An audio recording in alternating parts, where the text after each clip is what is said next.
जम्मू कश्मीर के पुलवामा में सुरक्षा बल ने 3 आतंकियों को मार गिराया है। आतंकियों और सुरक्षा बल के बीच मुठभेड़ रात से ही जारी थी, जिसके बाद वहां 3 आतंकियों को मार गिराया गया। इस वक्त की बड़ी खबर आपको बता दें, कल रात से मुठभेड़ जारी थी, जिसके बाद सुरक्षा बल ने 3 आतंकियों को मार गिराया। जम्मू कश्मीर के पुलवामा में ये मुठभेड़ चल रही थी।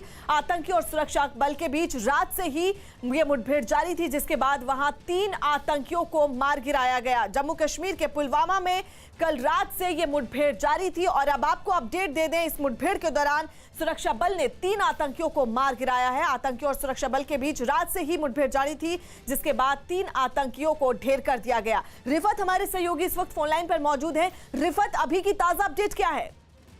देखिए फरा, एनकाउंटर जो है कल रात को ही शुरू हुआ था। जैसा कि आपने कहा कि वहां पे स्पेसिफिक इन्फॉर्मेशन मिली थी सुरक्षा बलों को और उसमें पुलिस, आर्मी और सीआरपीएफ शामिल थी। कोऑर्डिनेट सर्च ऑपरेशन किया गया और रात को ही फायरिंग का सिलसिला शुरू हुआ।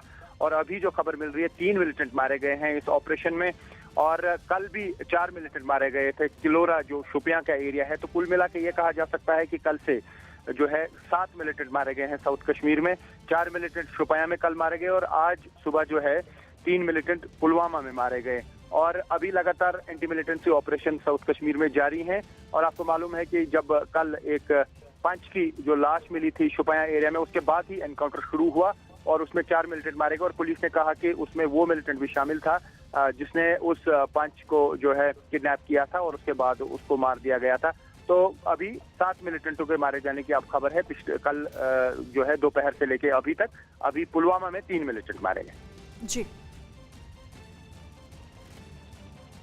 प्रशांत महासागर में अमेरिका के कोस्ट गार्ड के जवानों का सामना एक ऐसे खतरनाक दुश्मन से हुआ कि उनकी जान खतरे में पड़ गई। एक शार्क वहां समंदर में तैर रहे कोस्ट गार्ड के जवानों का शिकार करने पहुंच गए। ऐसे में अपने साथियों को बचाने के लिए कोस्ट गार्ड के अधिकारी पानी के एक जहाज से समंदर में गोलियां चलाते नजर आए। बताया गया कि लंबी ड्यूटी के बाद थकान मिटाने के लिए कोस्ट गार्ड के 30 से 40 जवान समंदर में स्विमिंग करने उतरे थे, लेकिन उनकी मस्ती में तब खलल पड़ गया जब 6 से 8 फीट लंबी एक शार्क उनकी तरफ बढ़ती नजर आई। शार्क को देख जहाज पर तैनात कोस्ट गार्ड के अधिकारी चौकन्ने हो गए और उन्होंने अपनी बंदूकें निकाल ली। इसके बाद क्रू के कुछ सदस्य एक नाव में और बाकी जहाज पर चढ़ते नजर आए। जम्मू कश्मीर के शोपियां में सुरक्षा बल के हाथों बड़ी कामयाबी लगी है। उन्होंने मुठभेड़ में 4 आतंकी मार गिराए, जबकि एक दहशतगर्द जिंदा उनके हत्थे चढ़ गया। सामने आई तस्वीरों में ऑपरेशन से पहले हथियारबंद जवान इलाके की घेराबंदी करते नजर आए। मारे गए आतंकियों में एक आतंकी संगठन अल बद्र का कमांडर है, जबकि सुहेल भट्ट नाम का एक आतंकी वो है जिसने शोपियां में एक सरपंच को अगवा करने के बाद उसे मार डाला था। 2 AK-47 मिला है, 3 पिस्टल मिला है और एक हम लोग सोहेब जो मिलिटेंट है चरसू वो अवंतीपुर का, उसको जिंदा पकड़ने में कामयाब हो गए। उसका इंट्रोगेशन चल रहा है। उत्तराखंड के चमोली में पहाड़ खिसकने से बद्रीनाथ हाईवे बंद हो गया। वहां लगातार बारिश होने की वजह से पहाड़ खिसक गया, जिसके बाद पहाड़ के बड़े हिस्से से मलबा नीचे गिरना शुरू हो गया। मिट्टी के साथ छोटे छोटे पत्थर भी सड़क पर जमा हो गए। पहाड़ खिसकने के बाद उस पर मौजूद हरे भरे पौधे भी सड़क पर दिखाई दिए। इस घटना की जो तस्वीरें सामने आई, उनमें सड़क पर मिट्टी गिरने से वहां कुछ देर तक धूल ही धूल उड़ती दिखी। पहाड़ से इतना ज्यादा मलबा गिरा कि वो सड़क ब्लॉक हो गई और वहां से लोगों को आना जाना थम गया। सुप्रीम कोर्ट ने बिहार विधानसभा चुनाव टालने की मांग खारिज कर दी। सुप्रीम कोर्ट ने बिहार विधानसभा चुनाव टालने से इनकार कर दिया। अदालत ने साफ किया कि कोरोना चुनाव टालने की कोई वजह नहीं हो सकती और चुनाव आयोग हर बात को ध्यान में रखकर चुनाव घोषित करेगा। इससे पहले कोर्ट में कोरोना संकट की वजह से विधानसभा चुनाव टालने की मांग की गई थी। दिल्ली के विकासपुरी में एक तेज रफ्तार कार फ्लाईओवर से गिर गई। इस हादसे में 3 लोग घायल हो गए, जिनमें 2 की हालत गंभीर बनी हुई है। अमेरिका के बॉब और माइक ब्रायन की जोड़ी ने टेनिस से संन्यास ले लिया।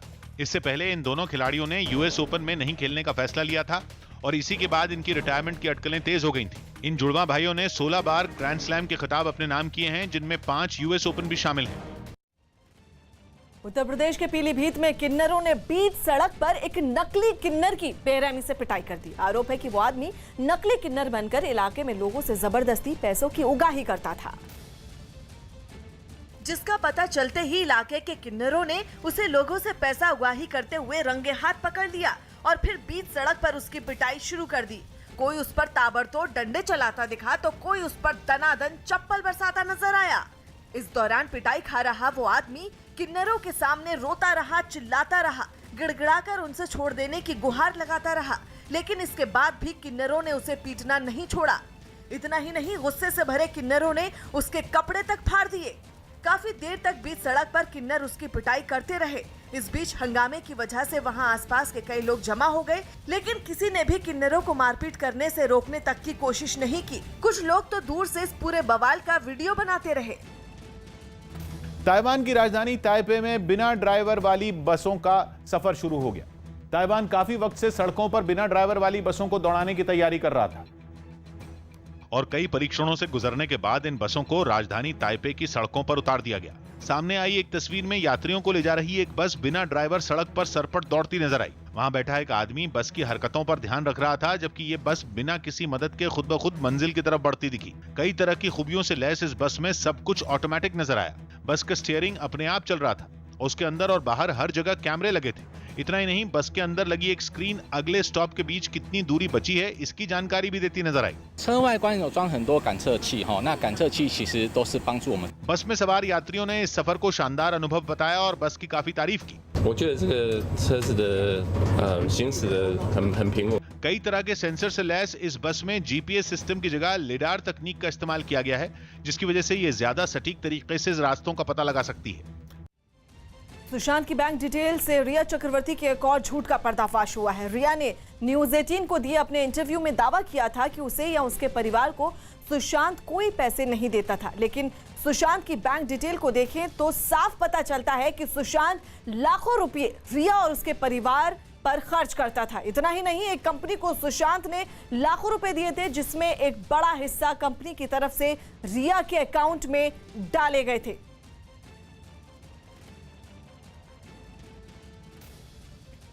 सुशांत के बैंक डिटेल में दिखा कि पहले सुशांत ने बैंक अकाउंट से 48 लाख रुपए क्वान टैलेंट नाम की एक कंपनी में ट्रांसफर किए, लेकिन इन 48 लाख रुपयों में 26 लाख दोबारा कंपनी के अकाउंट से रिया चक्रवर्ती के अकाउंट में ट्रांसफर किए गए। इतना ही नहीं, रिया चक्रवर्ती अपने और परिवार के हर छोटे मोटे खर्च के लिए सुशांत के पैसों का सहारा लेती थी। जैसे 8 जुलाई 2019 को 6,800 के जूते खरीदना हो, या फिर 11 जुलाई 2019 को 94,000 का मेडिकल बिल हो, 26 अगस्त 2019 को गोवा ट्रिप के लिए 30,000 रुपए का पेमेंट हो, या फिर 29 अगस्त का शौविक का बिजनेस क्लास का टिकट बुक कराने के लिए 25,000 रुपए का पेमेंट। रिया हर बार सुशांत के अकाउंट से पैसे खर्च करवाती थी। इसके अलावा शौविक के होटल का पेमेंट 4,72,000 रुपए हो, या फिर रिया के ट्रेवल एजेंट को 95,000 रुपए की पेमेंट, एक एक पैसा सुशांत सिंह के ही अकाउंट से जाया करता था। कोरोना संकट के बीच गुजरात बीजेपी के नए अध्यक्ष सीआर पाटिल की ताबड़तोड़ रैलियों और रोड शो पर कांग्रेस ने सवाल खड़े कर दिए। कांग्रेस का आरोप है कि गुजरात बीजेपी की कमान मिलने के बाद से सीआर पाटिल राज्य में कोरोना से जुड़े नियमों की धज्जियां उड़ा रहे हैं और राज्य की विजय रूपाणी सरकार उन्हें करने दे रही, जिसके अब कुछ वीडियो भी सोशल मीडिया पर वायरल हो रहे हैं। दावा है कि ये वीडियो गिर सोमनाथ से सुरेंद्रनगर जिले तक हुए कार्यक्रमों के हैं, जिनमें गुजरात बीजेपी के नए अध्यक्ष सीआर पाटिल शामिल हुए। इनमें एक कार्यक्रम के वीडियो में भीड़ के बीच उन्हें बिना मास्क के भी देखा गया। इसी तरह दावा है कि गुजरात बीजेपी की कमान अपने हाथों में आने के बाद सीआर पाटिल ने कई जिलों में रोड शो भी किए, जिनमें एक रोड शो के वीडियो में लोग कोरोना से बचाव के नियमों को तोड़ते नजर आए।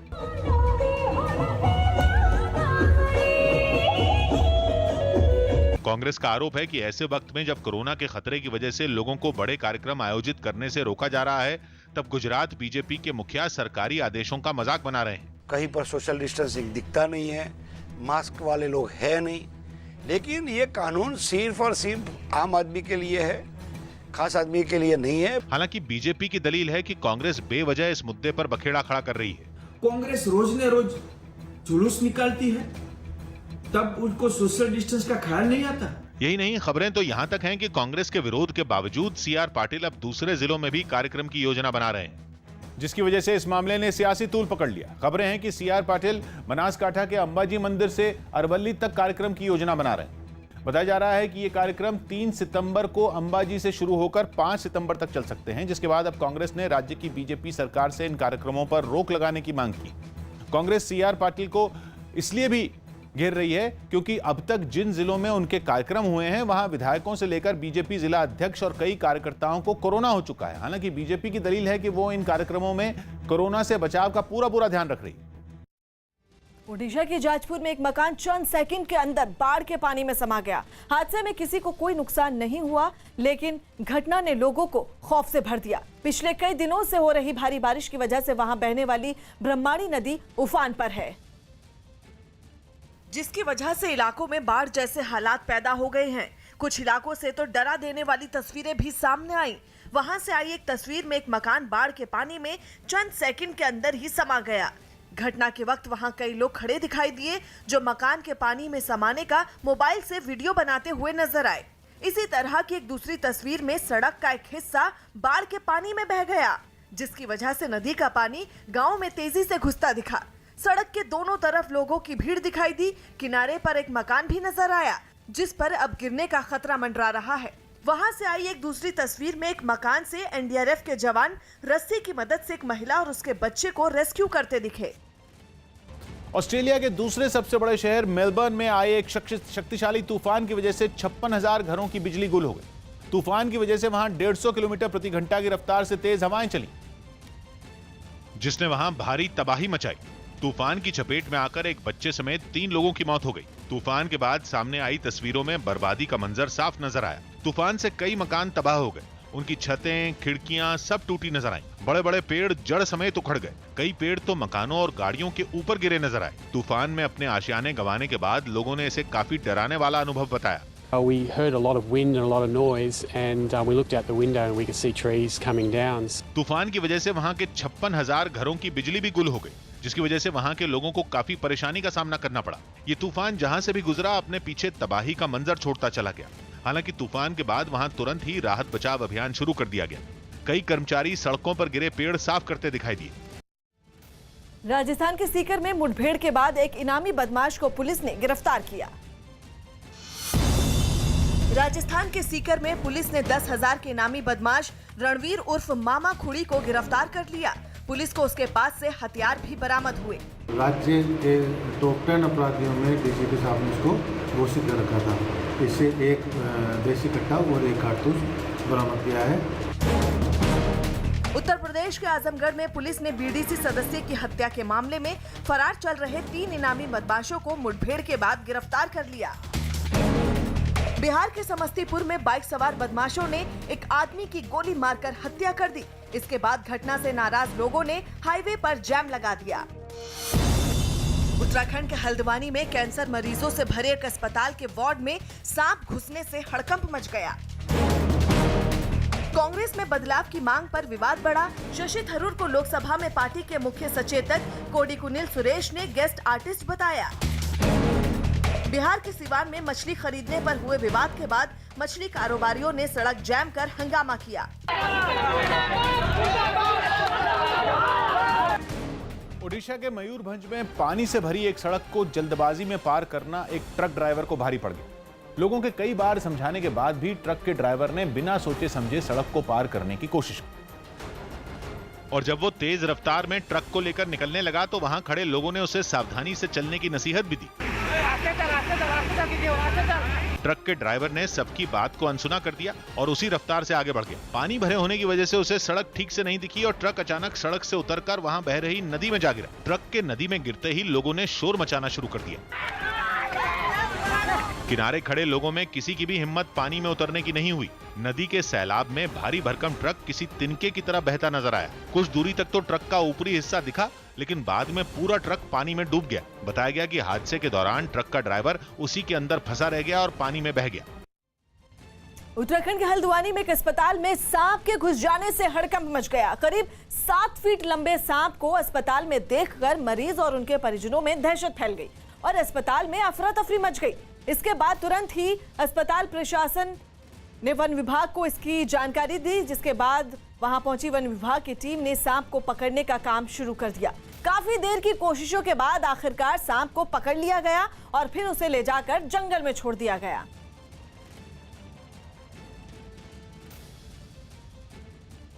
तुर्की और ग्रीस के बीच समंदर पर कब्जे की लड़ाई किसी भी वक्त बड़ी जंग में बदल सकती है। लगातार बिगड़ रहे माहौल के बीच अब तुर्की ने ग्रीस को युद्ध की धमकी दे डाली, जिसके बाद पूर्वी भूमध्य सागर के इस इलाके में जंग का खतरा मंडराने लगा। हालात तब और बिगड़ गए जब तुर्की की धमकी के जवाब में ग्रीस ने भी अपने जंगी जहाज उतार दिए। ग्रीस ने अपने सहयोगी फ्रांस और यूएई के साथ समंदर के इसी इलाके में सैन्य अभ्यास शुरू कर दिया।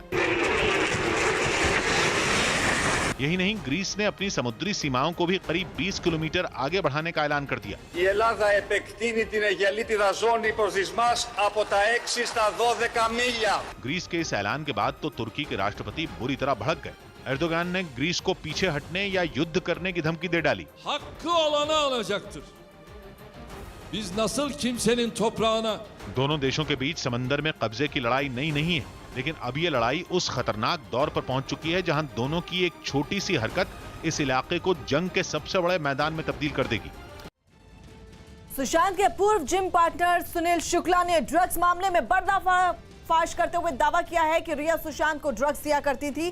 सुनील शुक्ला ने यह भी दावा किया है कि उनके पास इस बात के सबूत हैं कि रिया किस तरह से सुशांत के डेबिट और क्रेडिट कार्ड से पैसे उड़ाती थी। सुनील शुक्ला के मुताबिक ईडी ने ड्रग्स मामले का पर्दाफाश किया है, लेकिन रिया उसे झूठा बताती हैं, जबकि इसके पुख्ता सबूत हैं। सुनील के मुताबिक मामले के पीछे कई बड़े लोग हैं, जिनमें कई नेता भी शामिल हो सकते हैं।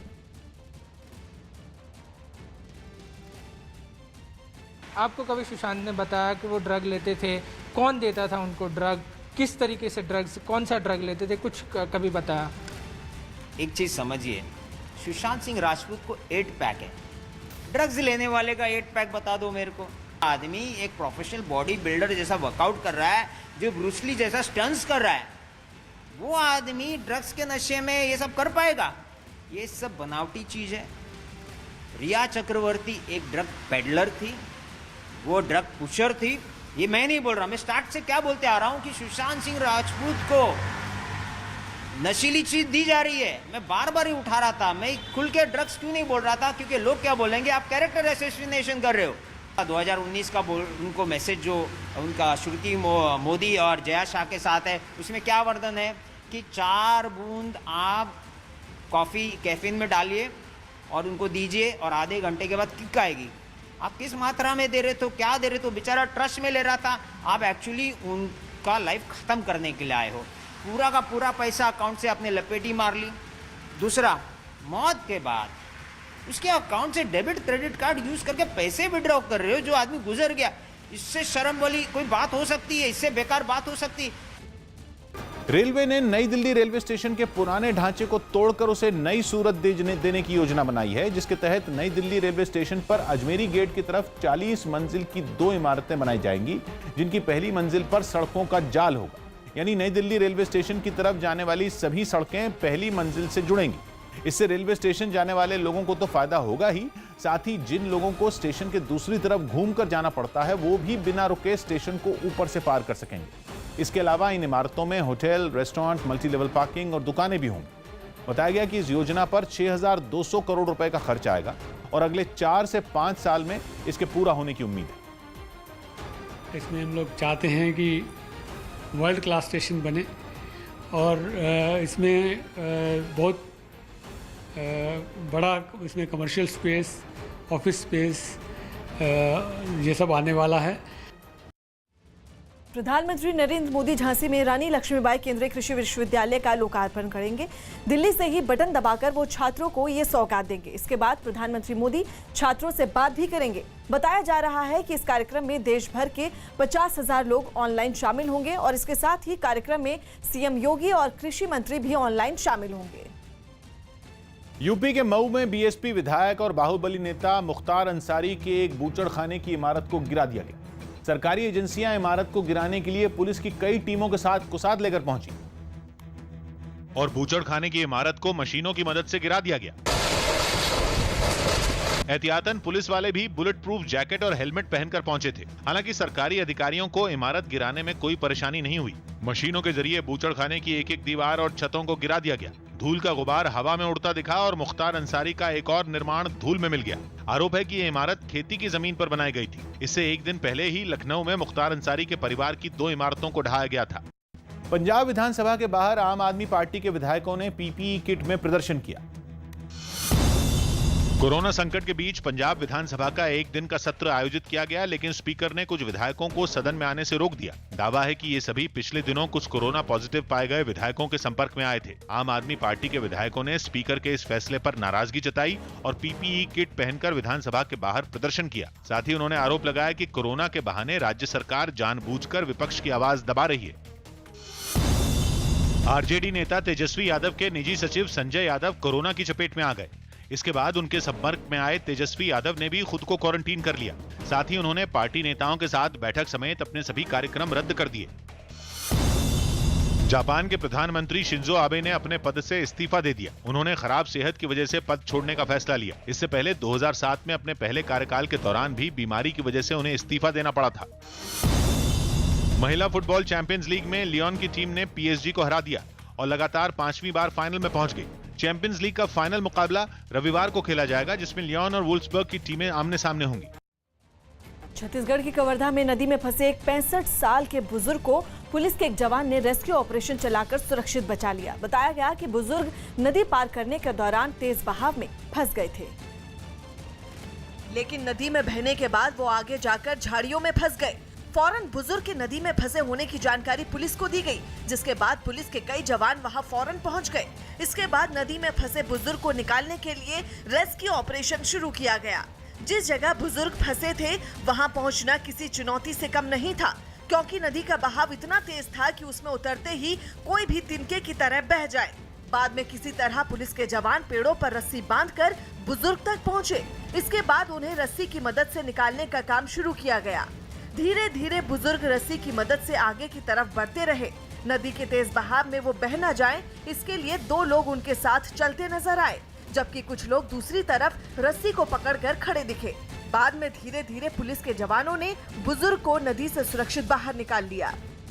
कोरोना पॉजिटिव होने के बाद बीमारी के खिलाफ लड़ने वाली एंटीबॉडी के शरीर में बने रहने के समय पर चौंकाने वाली एक रिसर्च सामने आई, जिसके मुताबिक कोरोना से लड़ने वाली एंटीबॉडीज सिर्फ 50 दिनों में शरीर से खत्म हो जाती हैं। बताया गया कि ये रिसर्च मुंबई के जेजे अस्पताल, गोकुलदास तेजपाल अस्पताल और सेंट जॉर्ज अस्पताल में हुई, जहां जून में सेरो सर्वे के तहत करीब 800 स्वास्थ्य कर्मियों के ब्लड सैंपल लिए गए थे, जिनमें कुछ हफ्तों पहले कोरोना की चपेट में आ चुके 28 लोगों के शरीर में एंटीबॉडीज नहीं पाई गई। इसके अलावा जेजे अस्पताल में 34 ऐसे लोगों के भी टेस्ट किए गए जिन्हें 3 से 5 हफ्ते पहले कोरोना हुआ था। इनमें 90% लोगों में सिर्फ 40% एंटीबॉडी ही बची मिली। नोएडा के सेक्टर 18 में ब्रांडेड कंपनी के नाम पर नकली सामान बनाने वाले एक गिरोह का भंडाफोड़ किया गया है। पुलिस के मुताबिक वहां एक कंपनी में ब्रांडेड कंपनी के नाम पर नकली सामान बनाया जाता था। जब ये सामान एक ट्रक में लोड किया जा रहा था तो पुलिस ने शक होने पर इसकी तलाशी ली। इसके बाद नकली सामान के साथ मौजूद 2 लोगों को मौके पर वहां पर पाया गया, लेकिन वो फरार हो गए, जिनकी पुलिस अब तलाश कर रही है। दक्षिण अफ्रीका के जोहानिसबर्ग में पुलिस की ज्यादती के खिलाफ हिंसा भड़क गई। आरोप है कि वहां पुलिस की गोली से 16 साल के एक दिव्यांग की मौत हो गई, जिसके बाद पुलिस और इलाके के लोग आमने सामने आ गए और सड़क जंग का मैदान बन गई। पूरी सड़क पुलिस पर चलाए गए पत्थरों और ईंट के टुकड़ों से भरी नजर आई। जगह जगह आगजनी होती दिखी। आग बबूला प्रदर्शनकारी पीछे हटने को तैयार नहीं हुए तो पुलिस को उन पर स्टन ग्रेनेड और रबर बुलेट दागनी पड़ी। पुलिस के हमले का जवाब देने के लिए लोग भी उस पर पत्थर और बोतलें फेंकते नजर आए। कुछ लड़कों ने आरोप लगाया कि पुलिस ने उन पर गोलियां भी चलाईं। रूस के राष्ट्रपति व्लादिमीर पुतिन ने क्राइमिया में अरबों डॉलर में बने एक हाईवे का उद्घाटन किया। बताया गया कि इस हाईवे को बनाने में करीब 4 अरब डॉलर खर्च हुए, जिसका उद्घाटन पुतिन ने हाईवे के निर्माण से जुड़े इंजीनियरों और कुछ अधिकारियों की मौजूदगी में किया। उद्घाटन के दौरान हाईवे से कई ट्रकों को रवाना भी किया गया। इससे पहले पुतिन खुद उस हाईवे पर गाड़ी चलाते हुए उद्घाटन वाली जगह पहुंचे। उनके साथ हाईवे के चीफ इंजीनियर भी मौजूद थे, जिनसे वो बीच बीच में बातचीत भी करते नजर आए। उद्घाटन समारोह के वक्त पुतिन ने ट्रक ड्राइवरों से भी हाईवे की खूब तारीफ की। इस हाईवे को क्राइमिया का मुख्य हाईवे बताया जा रहा है, जो कई इलाकों को एक साथ जोड़ेगा। दूसरे राज्यों की तरह पानी के वार ने छत्तीसगढ़ के भी कई जिलों को बेबस कर दिया। यही नहीं, पिछले 24 घंटों में मध्य प्रदेश के बाद छत्तीसगढ़ के दुर्ग और रायपुर में देश में सबसे ज्यादा बारिश हुई। और बादलों से बरसी इस आफत ने छत्तीसगढ़ की मुश्किलें बढ़ा दी। रायपुर में महानदी और उसकी सहायक केलो नदी ने तो रौद्र रूप धारण कर लिया। कई गांवों में बाढ़ जैसे हालात बन गए। वहां से सामने आई तस्वीरों में लोगों के घरों में पानी भरा दिखा। बाढ़ में डूबी 2 मोटरसाइकिलों की भी तस्वीरें सामने आई। रायपुर में भारी बारिश के साथ चली तेज रफ्तार हवाओं ने भी लोगों को डरा दिया। सड़कों पर कई पेड़ गिरे हुए दिखाई दिए। रायपुर के पड़ोसी जिले बलौदाबाजार में भी भारी बारिश से हालात काफी बिगड़ गए। जिले के सबसे बड़े खोरसी नाले का पानी कई गांवों में घुस गया, जिसके बाद प्रशासन की तरफ से लोगों को सुरक्षित जगहों पर पहुंचाया गया। बेमेतरा जिले में भी लगातार हुई बारिश की वजह से कई गांवों का संपर्क टूट गया। लेकिन छत्तीसगढ़ में अब भी बारिश का सिलसिला थमता नहीं दिख रहा। मौसम का हाल बताने वाली निजी एजेंसी स्काईमेट वेदर के मुताबिक पिछले 24 घंटे में देश के जिन जिलों में सबसे ज्यादा बारिश हुई उनमें छत्तीसगढ़ के 4 जिले शामिल हैं। इनमें सबसे ज्यादा बारिश के मामले में मध्य प्रदेश के नरसिंहपुर के बाद दूसरे नंबर पर दुर्ग रहा, जहां 168 मिलीमीटर बारिश दर्ज की गई। इसके अलावा रायपुर में 152 मिलीमीटर, बिलासपुर और राजनांदगांव में 110 मिलीमीटर से ज्यादा बारिश रिकॉर्ड की गई। मौसम विभाग का अनुमान है कि 1 सितंबर तक छत्तीसगढ़ के कई जिलों में भारी बारिश का सिलसिला जारी रह सकता है, जिससे उफान पर बह रही नदियों का जलस्तर बढ़ने की भी आशंका है। बिहार के समस्तीपुर में वायरल हुए एक वीडियो में पुलिस की बर्बरता दिखाई पड़ी। वायरल हुए वीडियो में दिखा कि एक पुलिस वाला हाथ बांधे हुए 3 लड़कों को डंडे से बुरी तरह से पीट रहा है। बताया गया कि तीनों लड़कों पर छेड़खानी का आरोप लगा था, जिसके बाद उनके हाथ पीछे बांध दिए गए और उनको पुलिस वाला डंडे बरसाता हुआ नजर आया। पुलिस की पिटाई से तीनों लड़के बुरी तरह से घायल हो गए, जिन्हें अस्पताल में भर्ती करवाया गया है। इस मामले में जांच के आदेश भी दे दिए गए हैं। बिहार के समस्तीपुर की तस्वीर हम आपको दिखा रहे हैं, जहां छेड़खानी के आरोप के बाद इन 3 लड़कों को हाथ पीछे करके बांध दिया गया और फिर इनकी बेरहमी से पिटाई की गई। आपको बता दें कि तीनों लड़कों पर छेड़खानी का आरोप लगा था, जिसके बाद उनके हाथ पीछे बांध दिए गए और पुलिस वाला उनके ऊपर डंडे बरसाने लगा। ये वीडियो हम आपको उसी का दिखा रहे हैं।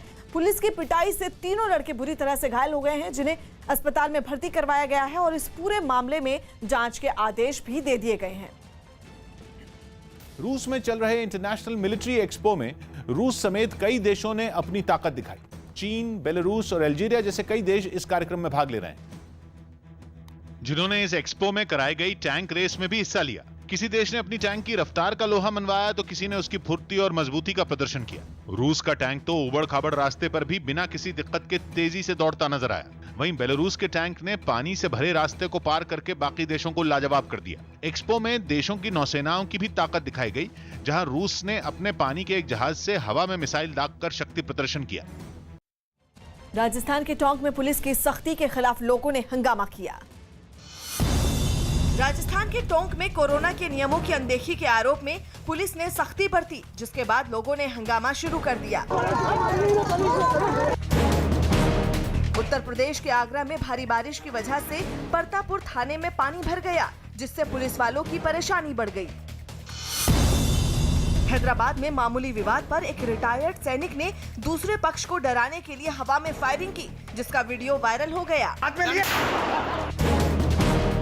छत्तीसगढ़ के कवर्धा में नदी में फंसे एक आदमी को पुलिस वालों ने बचा लिया। बताया गया कि वो आदमी नदी पार करने के दौरान तेज बहाव में बह गया था।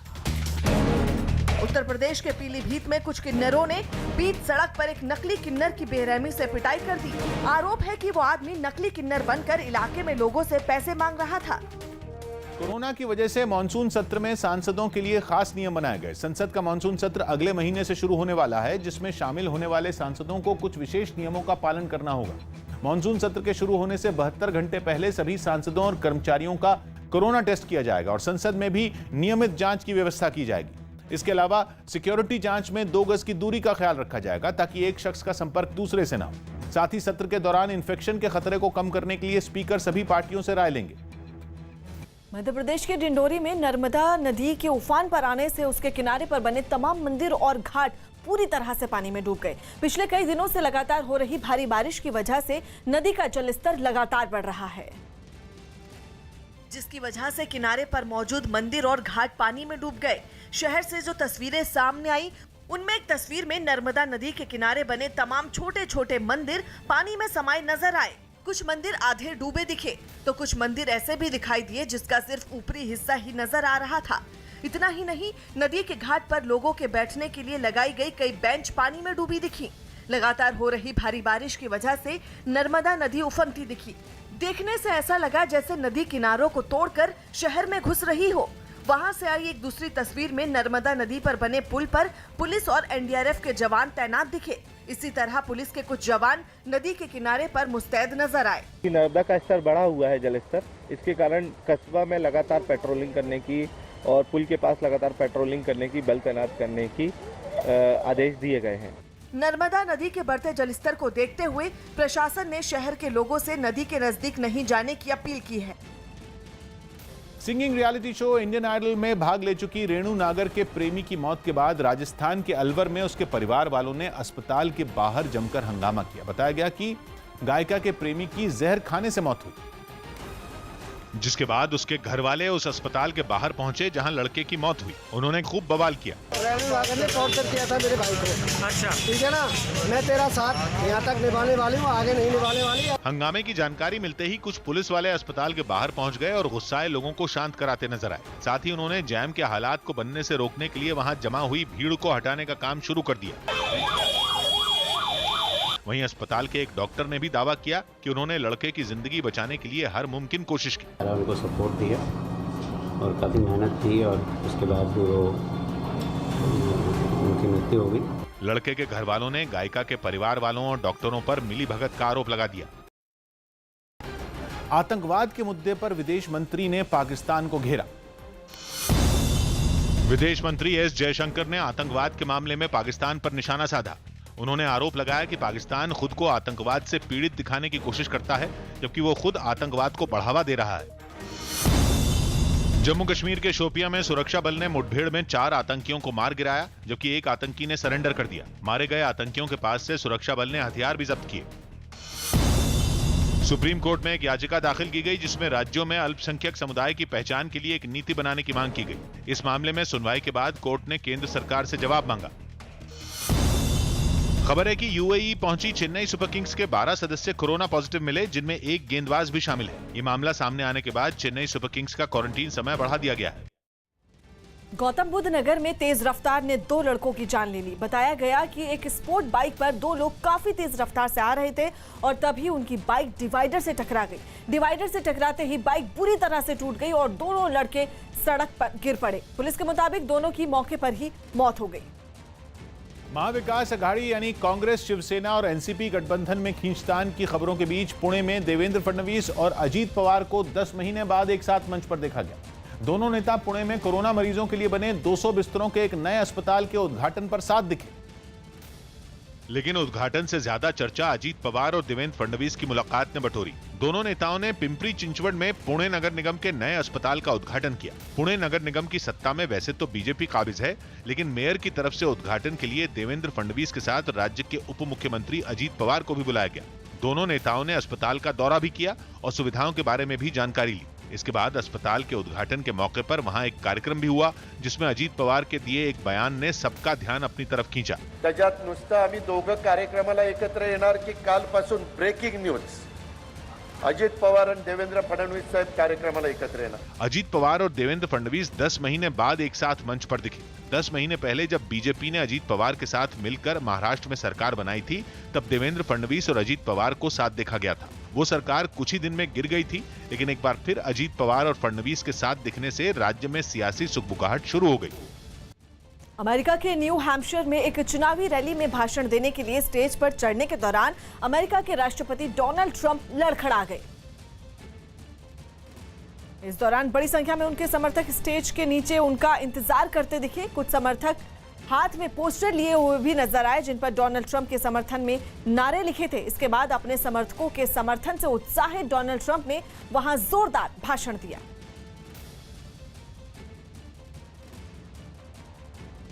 तस्वीरें आपको दिखा रहे हैं हम अमेरिका के न्यू हैम्पशायर की, जहां पर स्टेज पर चढ़ने के दौरान डोनाल्ड ट्रंप लड़खड़ा गए। कुछ देर वो सीढ़ियों पर खड़े रहे और फिर स्टेज की ओर बढ़ गए।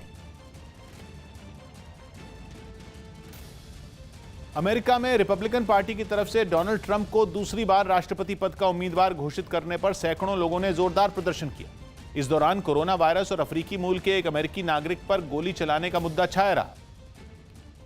लेकिन विरोध जताने के आम तौर तरीकों से हटके व्हाइट हाउस के पास अनोखा प्रदर्शन देखने को मिला। ऐसा लगा जैसे कोई पार्टी हो रही हो। चमकदार लाइटें, तेज म्यूजिक, पूरे बैंड बाजे के साथ लोग प्रदर्शन करने पहुंचे।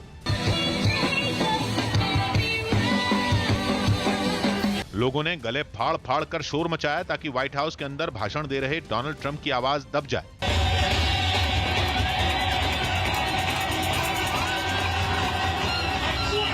एक लड़का तो पुलिस वालों के सामने बिल्कुल तन कर डांस करता नजर आया। वहीं व्हाइट हाउस के अंदर कार्यक्रम खत्म होने के बाद जैसे ही जोरदार आतिशबाजी हुई, जवाब में प्रदर्शनकारियों ने भी अपने पटाखे छोड़ दिए।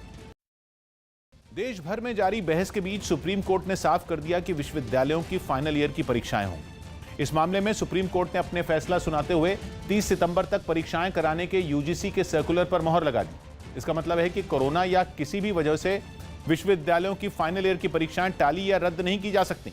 सुप्रीम कोर्ट ने अपने फैसले में यह भी कहा कि राज्य सरकारें परीक्षाओं के बिना छात्रों को प्रमोट कर डिग्री नहीं दे सकती, क्योंकि यह अधिकार यूजीसी को ही है जो छात्रों को डिग्री देता है। यूनिवर्सिटी ग्रांट्स कमीशन एक ऐसा आयोग है जो देश के सभी विश्वविद्यालयों को अनुदान मतलब फंड देता है। इस मामले में सुप्रीम कोर्ट ने अपने फैसले में यह भी कहा कि अगर किसी राज्य को लगता है कि वो परीक्षाएं नहीं करा सकता तो यूजीसी के पास जा सकता है। मतलब सुप्रीम कोर्ट ने यूजीसी के अधिकारों को बरकरार रखते हुए कोरोना काल में फाइनल ईयर की परीक्षाएं नहीं कराने की मांग को खारिज कर दिया। राजस्थान के टोंक में कोरोना महामारी के बीच मास्क न लगाने से कार्रवाई पर लोग पुलिस से ही उलझ पड़े। बताया गया कि वहां एक गाड़ी में क्षमता से ज्यादा लोग जा रहे थे। खबर मिलने पर जब पुलिस ने गाड़ी को रोका तो पता लगा कि गाड़ी में बैठे कई लोगों ने मास्क नहीं लगा रखा था। इसके बाद जब पुलिस ने चालान काटने की कार्रवाई शुरू की तो गाड़ी में बैठे लोगों ने पुलिस के साथ ही हाथापाई शुरू कर दी। पुलिस ने दावा किया कि इस दौरान लोगों ने चालानदारी और दूसरे दस्तावेज फाड़ दिए। पुलिस ने हंगामे के बाद 4 लोगों को गिरफ्तार किया। भारी बारिश और एक खास किस्म के वायरस की वजह से मध्य प्रदेश में इस बार सोयाबीन की फसल को जबरदस्त नुकसान पहुंचा। बताया गया कि 4 लाख हेक्टेयर में लगी सोयाबीन की फसल में 50% से ज्यादा खराब हो गई। और इससे परेशान सीहोर के खमलिया गांव के किसान पेड़ पर चढ़कर प्रदर्शन करते दिखे, जिनका मकसद सोशल डिस्टेंसिंग का पालन करते हुए अपनी बात शिवराज सरकार तक पहुंचाना था। इस दौरान लोगों का ध्यान खींचने के लिए किसान थाली बजाते नजर आए। प्रदर्शन का अनोखा तरीका सीहोर के आवलीखेड़ा गांव के किसानों ने भी अपनाया, जो अपनी छाती पर सोयाबीन के पौधे लगाकर कलेक्टर के दफ्तर के बाहर लेट गए। राज्य में होने वाले उपचुनावों से पहले किसानों की आवाज उठी तो कुछ नेता किसानों की सुध लेने खेत तक पहुंचते दिखे, जहां बारिश और वायरस के शिकार सोयाबीन के पौधे पीले नजर आए। सोयाबीन के किसानों को दोहरी मार पड़ी है। एक तो आसमान से गिरता जरूरत से ज्यादा पानी और ऊपर से सोयाबीन की फसल में लगी बीमारी। इसी मुद्दे पर जब किसानों ने उज्जैन में कलेक्टर के दफ्तर के सामने धरना देने का ऐलान किया तो मौका देखकर इस प्रदर्शन में कांग्रेस के नेता और कार्यकर्ता भी शामिल हो गए। हालांकि इस प्रदर्शन से पहले ही मुख्यमंत्री शिवराज सिंह चौहान किसानों की सुध लेने देवास के खाते गांव में सोयाबीन के खेत तक पहुंच चुके थे, जिन्होंने फसल बीमा की तारीख 31 अगस्त तक बढ़ाने का तो ऐलान किया ही, साथ ही किसानों की हर तरह से मदद करने का भी भरोसा दिया। किसान संकट में हो और शिवराज बैठ जाए, ये हो नहीं सकता। बताया गया कि मध्य प्रदेश सरकार ने फसल को हुए नुकसान के आकलन का आदेश अधिकारियों को दे दिया है।